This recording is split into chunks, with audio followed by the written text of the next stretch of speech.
Hi,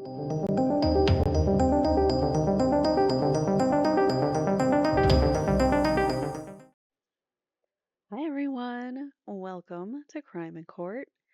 This is my deep dive series into the execution of Justin Root. And if you are interested in the Karen Reed case, Sandra Birchmore case, you probably might have heard of this case. This took place in 2020. John O'Keefe's death was in 2022, I believe. I believe Sandra Birchmore was in 2021. So it was they were all a year apart. Justin Root is the beginning, or at least out of the three that we know of, he's the first one to have tragically lost his life, and there were no consequences to law enforcement who were actually to blame. So Justin Root, was a 41-year-old man who had mental illness. He had schizoaffective disorder. Sometimes he had paranoia and I can't think of the other. There was one other. Bipolar disorder as well. And part of his disease, he thought that he was law enforcement. So with that, he carried along with him a plastic clear BB, or not a BB gun. I'm sorry, a paintball gun. Somebody in a report said BB gun, which is incorrect. It's a paintball gun. It is clear plastic. It's a toy gun that he carried in his or in a holster, I guess, because he thought he was law enforcement.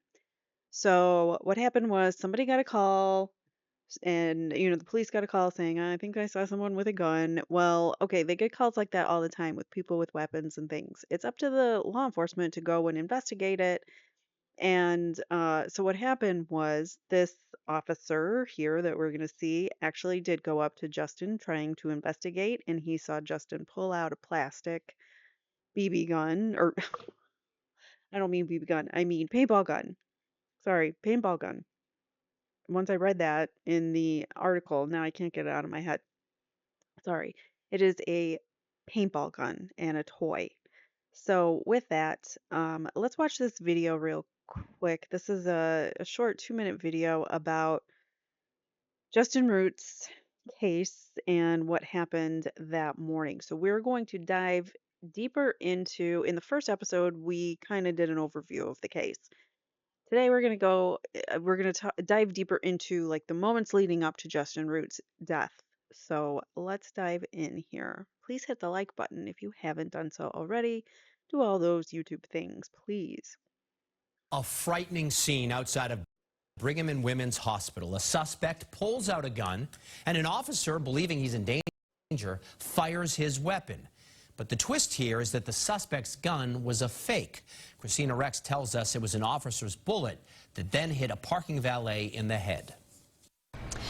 Investigators are exploring the possibility that officers' bullets ricocheted off the building or the ground before hitting and injuring that valet.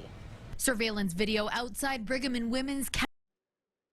You can see here, I believe this might even be the valet here with the yellow coat, doing his job, valeting these cars, just minding his own business, and then he gets shot in the eye by cops. Captures a tense moment between a Boston police officer and Justin Root after police received a 911 call saying Root. This is Justin right here. This is the officer.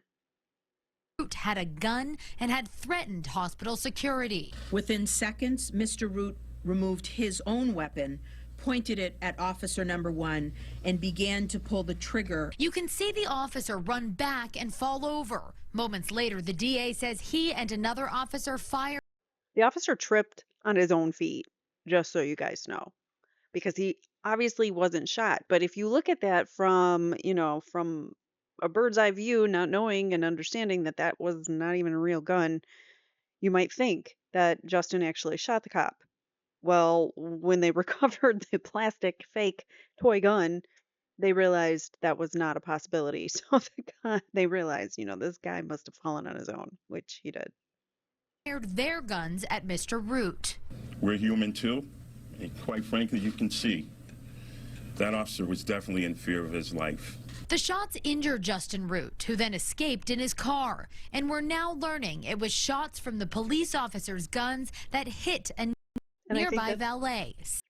yeah, I meant to pause it and it just kept going. The shots injured Watch this corner of the screen here. You're going to see the valet like duck behind this car. Justin Root, who then escaped in his And car. it's Justin, obviously. And we're now learning it was shots from the police officer's guns that hit a nearby valet, seriously injuring his eye. How investigators made that determination? I would best describe it as a replica firearm. They say the weapon in Root's hands was not a real gun, so the shots had to come from officers' guns. Justin did not have a real gun, and he did not shoot anyone. As the valet was treated, officers chased Justin Root to Brookline, where they ultimately shot and killed him. Investigators won't say why Root was there brandishing a replica firearm in the first place, and his family waits for those answers. And our family hopes to find some peace when we know what happened before, during, and after these incidences. DA Rollins says she soon plans to release a picture of that weapon Justin Root was holding on February 7th. In Boston, Christina Rex, WBZ News. All right, so that is that video. The next video I want to show you, this is a Boston Globe video, and this is going to kind of take us through the moments before Justin died. So we're first starting with a video that he did of himself the night before, and then it'll go into, it's a really good video by the Boston Globe that they did that kind of highlights the timeline of the events.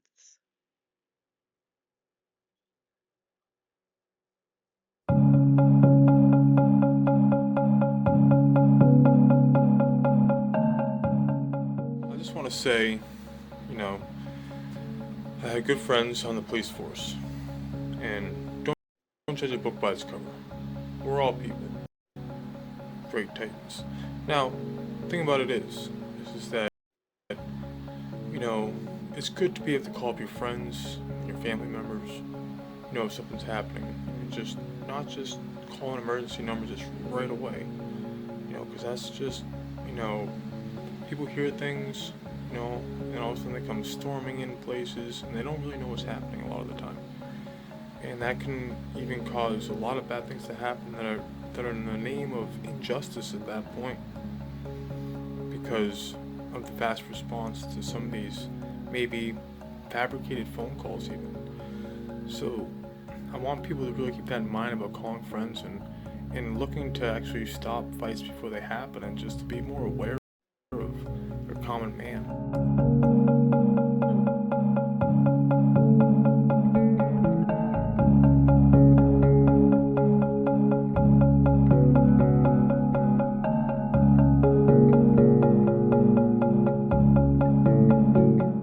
We just had an individual.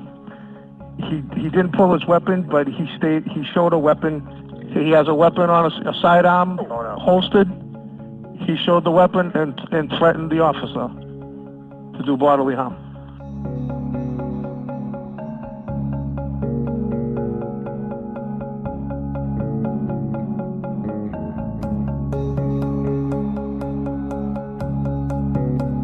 He just shot a cop? He just shot a cop?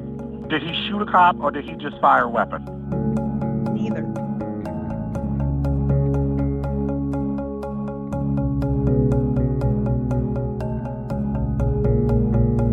We believe we have shots fired. Multiple shots fired. We believe the only shots fired were from the Boston police.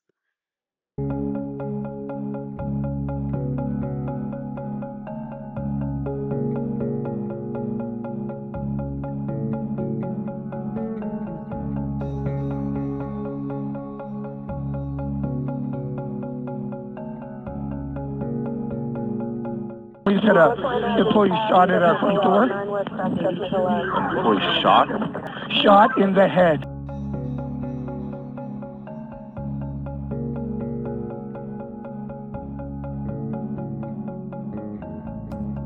Shots fired. We're behind a vehicle. All right, that vehicle's going to be coming in from Huntington Ave, Huntington and Frawley towards Route 9.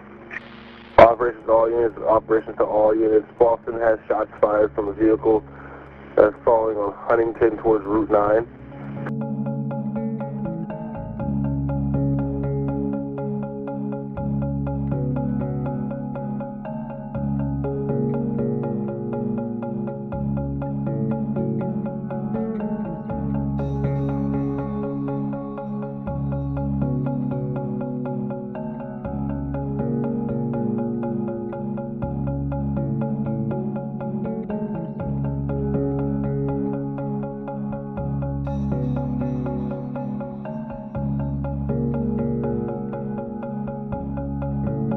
There he falls. He didn't make it very far out of his car. Tries to get up again. He stumbles again.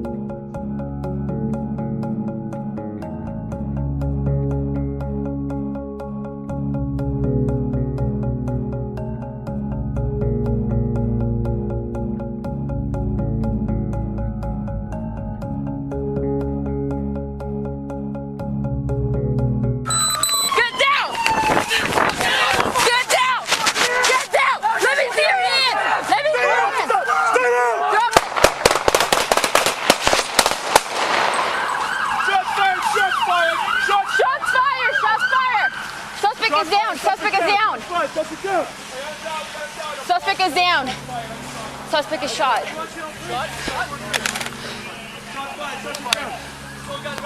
Suspect is down. He was holding the firearm. I shot him. I shot him with Boston. Guys, holster up, holster up. Suicide by cop. You hear him say that? Suicide by cop. Wonderful. Fucking wonderful.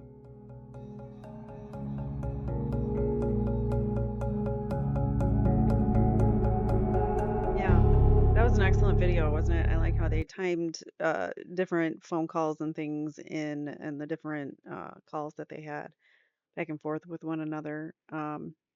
So then, and it was the Boston Globe who kept calling it the BB gun. It's actually a paintball gun, which now they got me saying the wrong thing.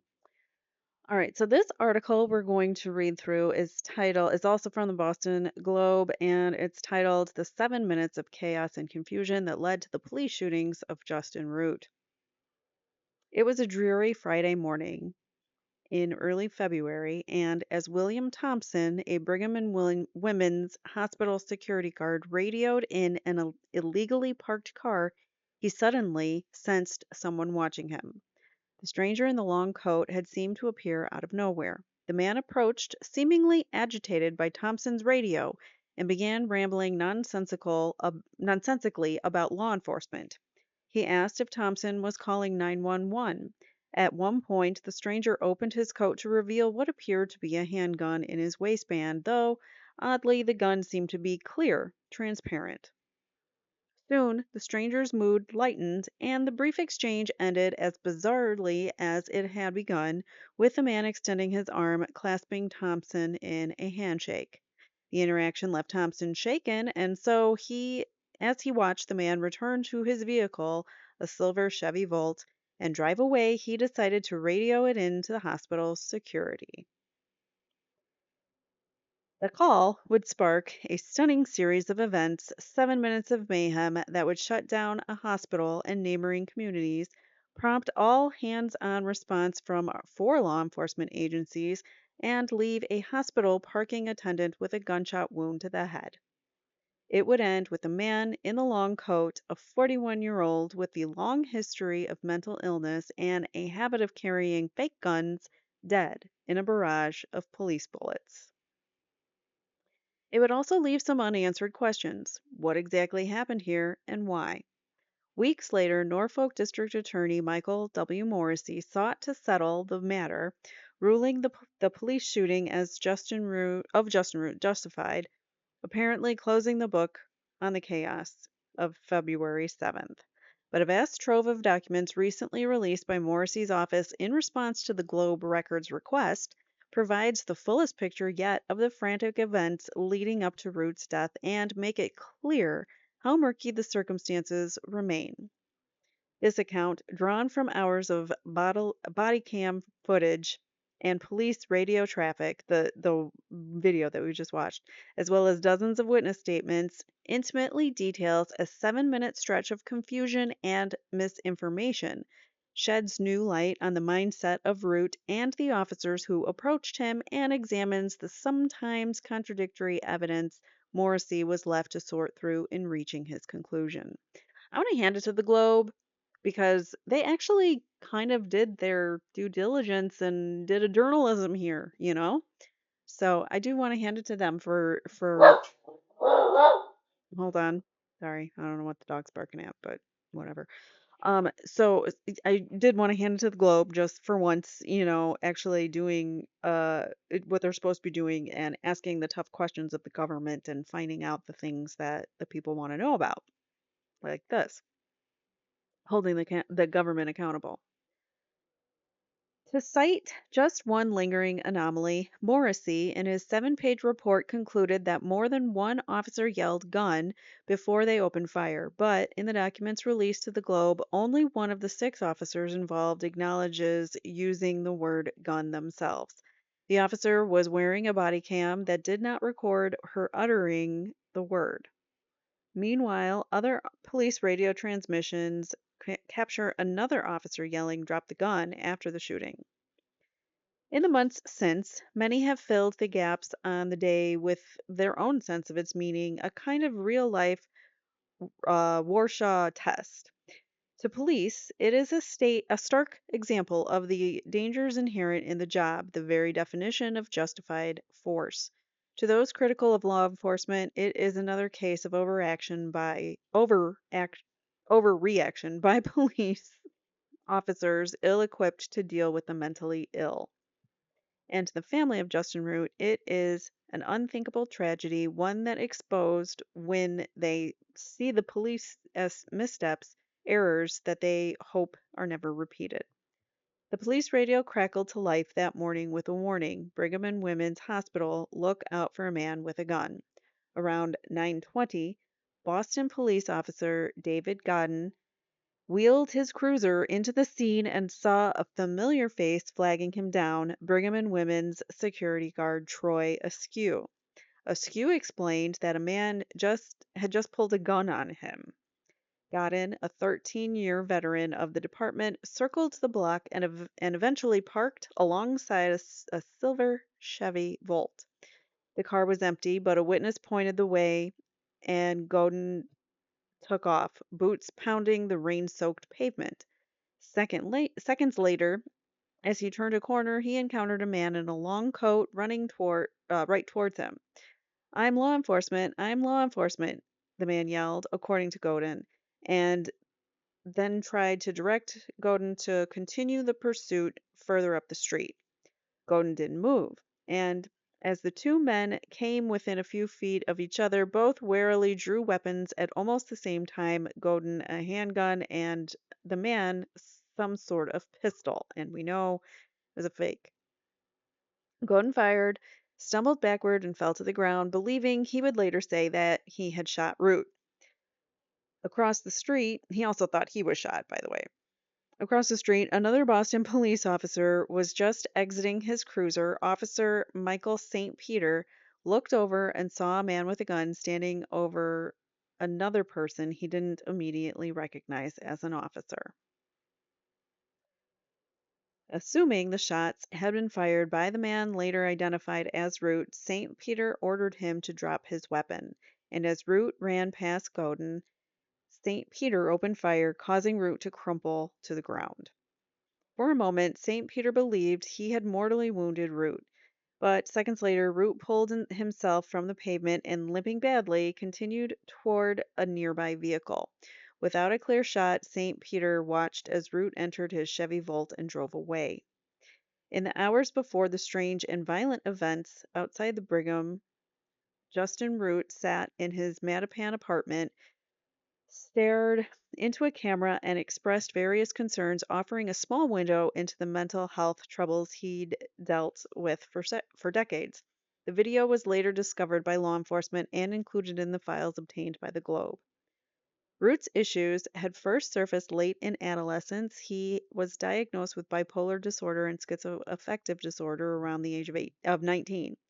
Though he could go as many as 3 or 4 years without a flare up, his sister Jennifer Root Bannon said other times he struggled deeply. More recently, he had become preoccupied with law enforcement. He carried a replica police badge. His jacket was adorned with CIA and NASA pins. A year earlier, he'd been treated by healthcare specialists after showing up at a Boston police station claiming to be a CIA operative who worked closely with Vladimir Putin. Now, as he spoke in a calm, lilting voice into the camera, sirens briefly blaring into the background, Root noted his respect for police officers and called for compassion in moments that someone might be in distress rather than immediately dialing 911. That's pretty creepy, huh? Because people hear things and all of a sudden authorities come storming in places and they don't really know what's happening a lot of the time. That's ominous. It's an ominous prediction of the next day for him. And that, he said, can cause a lot of bad things to happen. Officer Brenda Figueroa's heart was pounding. She'd been eating yogurt in her cruiser an hour or two into her shift in Mission Hill when the call came in from dispatch. A young officer in her second year with the Boston Police Department, Figueroa flipped her siren and lights and hurried towards the hospital. She hadn't made it far when another call came across her radio, shots fired. This type of dispatch sparks adrenaline, concern, resolve, fear. Across the city that day, it caused police to drop what they were doing and head towards the scene.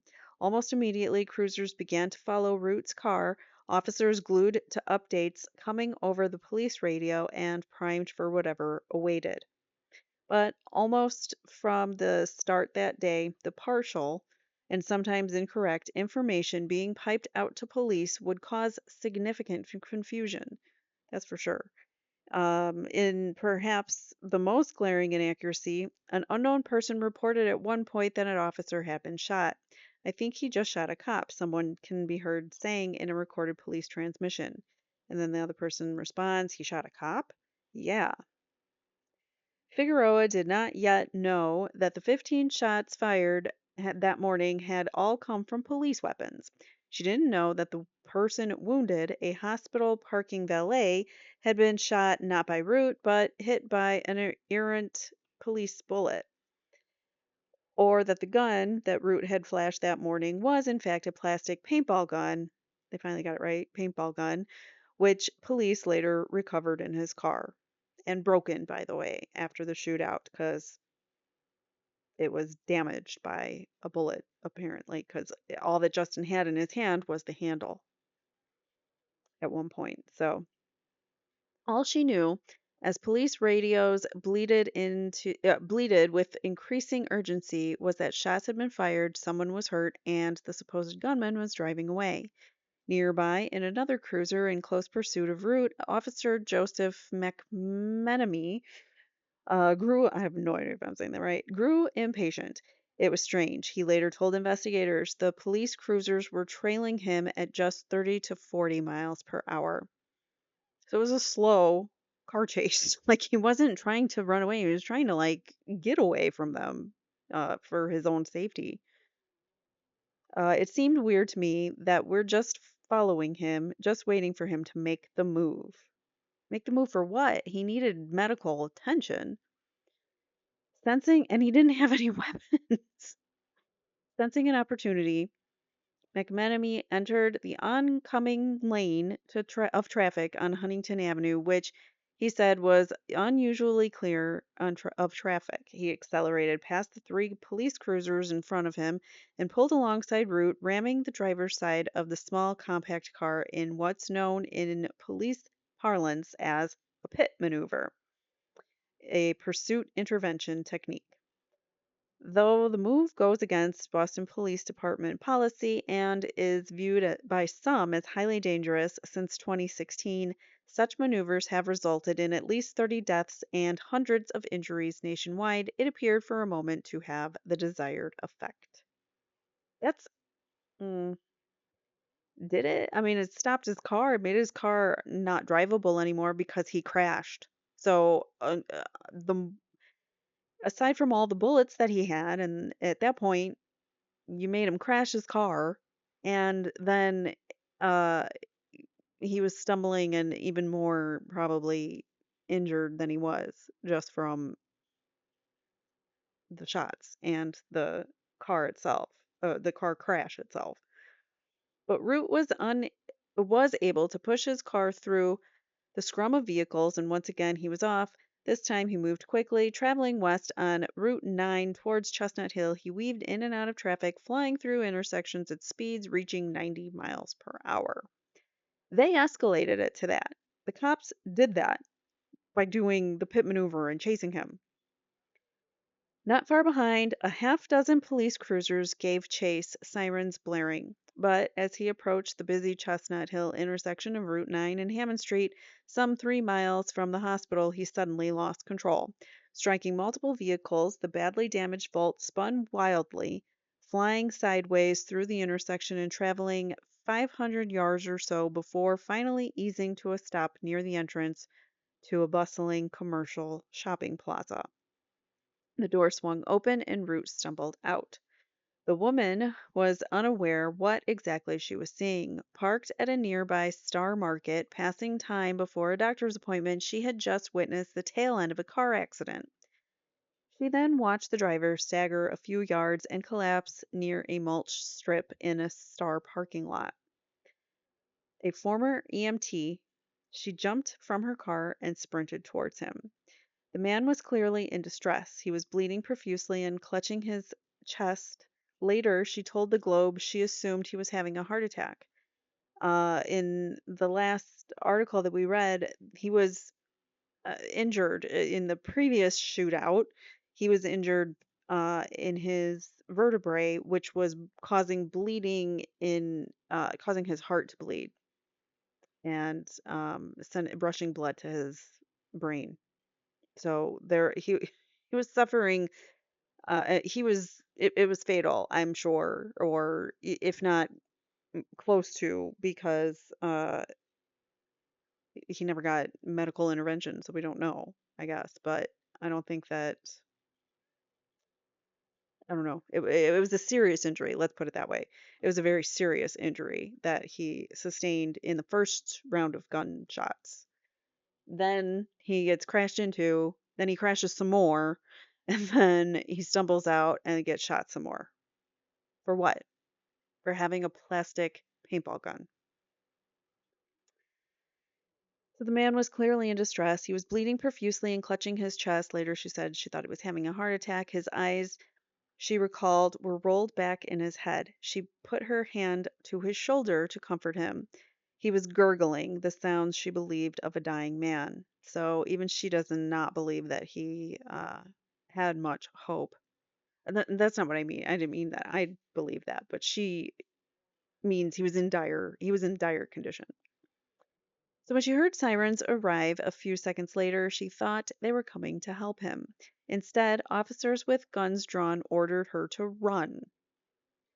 One later acknowledged kicking Root to the ground. Get down, Figueroa shouted to Root. Get on the expletive ground, yelled another officer. Put your hands up. Stay down. What happened next is unclear. Though Figueroa was the only one nearby with a working body camera, the footage is largely obscured by her own arm as she pointed a gun at Root.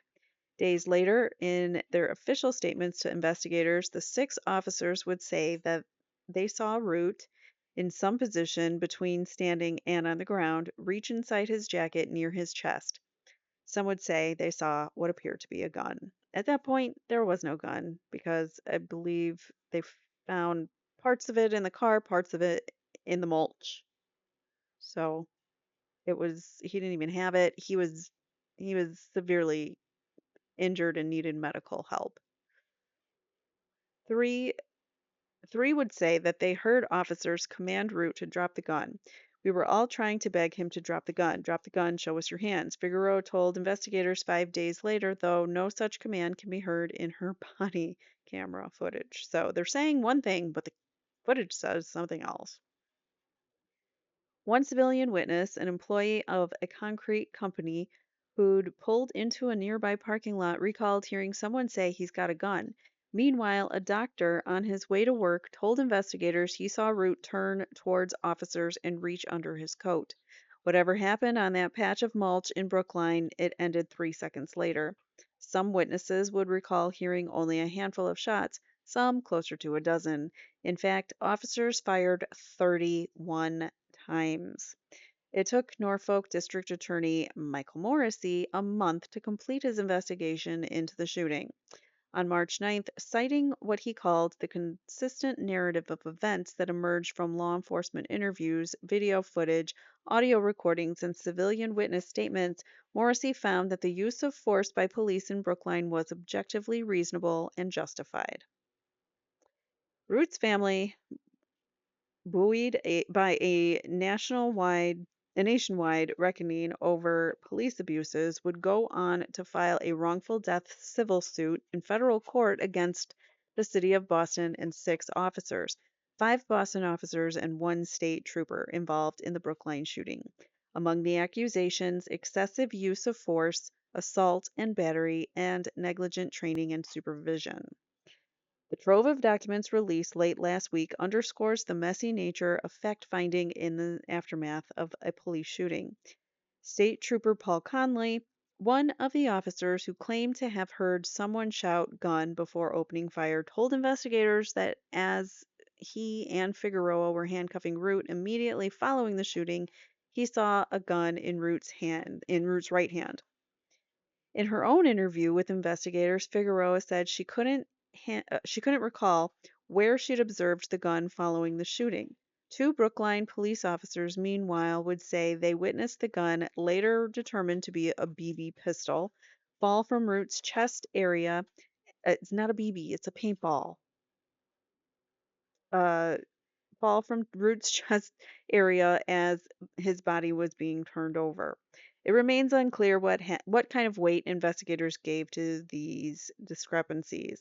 Clarity, much less certainty, seems unlikely. So we're never going to get answers, is what they're saying.